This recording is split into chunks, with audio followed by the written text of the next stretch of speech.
दूसरों की मदद करना ही सच्ची सेवा है। यह कहानी एक छोटे से गांव के गरीब मोची रामू की है। रामू की आर्थिक स्थिति अच्छी नहीं थी, लेकिन उसका दिल बहुत बड़ा था।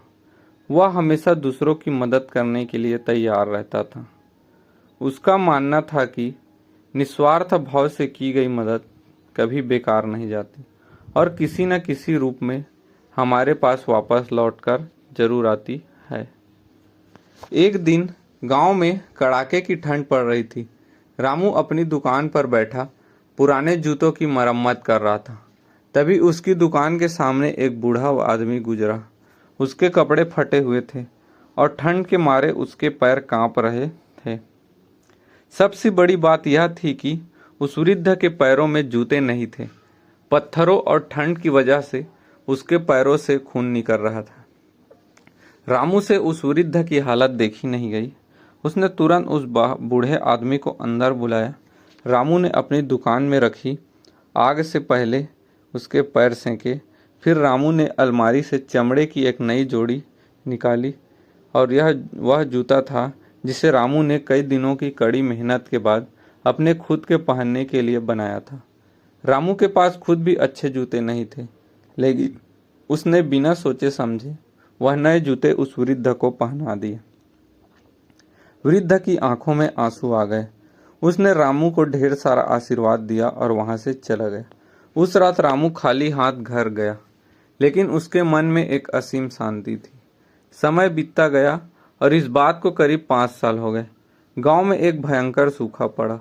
फसलें बर्बाद हो गई और रामू का काम भी पूरी तरह ठप हो गया। रामू के घर में दाने दाने के लाले पड़ गए। उसकी पत्नी और छोटा बेटा गंभीर रूप से बीमार हो गए। दवाइयाँ तो दूर, उसके पास खाने के लिए 2 वक्त की रोटी भी नहीं थी। रामू ने गांव के साहूकार और कई अमीर लोगों से मदद मांगी, लेकिन सूखे के कारण सबने अपने हाथ खींच लिए। हताश होकर रामू भगवान के सामने रोने लगा। उसे लगने लगा कि अब उसका परिवार नहीं बचेगा। अगली सुबह रामू की कुटिया के सामने एक बड़ी और शानदार गाड़ी आकर रुकी। गाड़ी में एक सूट बूट पहने हुए एक अमीर नौजवान उतरा। वह सीधे रामू की झोपड़ी में गया और रामू के पैर छू लिए। रामू हैरान रह गया। उसने कहा, बाबूजी, आप कौन हैं और एक गरीब मोची के पैर क्यों छू रहे हैं? उस नौजवान ने मुस्कुराते हुए कहा, रामू काका, क्या आपने मुझे नहीं पहचाना? मैं उसी वृद्ध का पोता हूँ जिसे आपने 5 साल पहले कड़ाकों की ठंड में अपने खुद के बनाए नए जूते दान किए थे। नौजवान ने आगे बताया, मेरा दादाजी उस समय रास्ता भटककर इस गांव में आ गए थे। घर लौटने के बाद उन्होंने मुझे आपके इस उपकार के बारे में बताया था। उन्होंने मुझसे वचन लिया था कि जब भी काबिल बनूं आपकी खोज करूं। मैं शहर में पढ़ लिख कर एक बड़ा व्यापारी बन गया हूं। दादाजी अब इस दुनिया में नहीं हैं, लेकिन उनकी आखिरी इच्छा आपको ढूंढकर आपकी मदद करने की थी। नौजवान ने तुरंत अपने मैनेजर को बुलाया।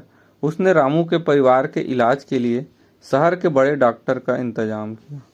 उसके साथ ही उसने रामू को एक पक्का मकान बनवाया और शहर के बाजार में एक बड़ी जूतों की दुकान खोलकर दी। रामू के जीवन के सारे दुख एक झटके में दूर हो गए। रामू की आंखों से खुशी के आंसू बहने लगे। उसे आज अपनी बात सच होती दिखाई दे रही थी। दूसरों को बिना किसी स्वार्थ के दी गई मदद कई गुना बढ़कर सही समय पर उसके पास वापस लौट आई थी। इस कहानी से हमें यह सीख मिलती है कि भलाई का कार्य कभी व्यर्थ नहीं जाता। जब हम दुनिया को बिना किसी लालच के प्यार और मदद देते हैं, तो कुदरत किसी न किसी रूप में उस मदद को हमारे संकट के समय वापस जरूर लौटाती है।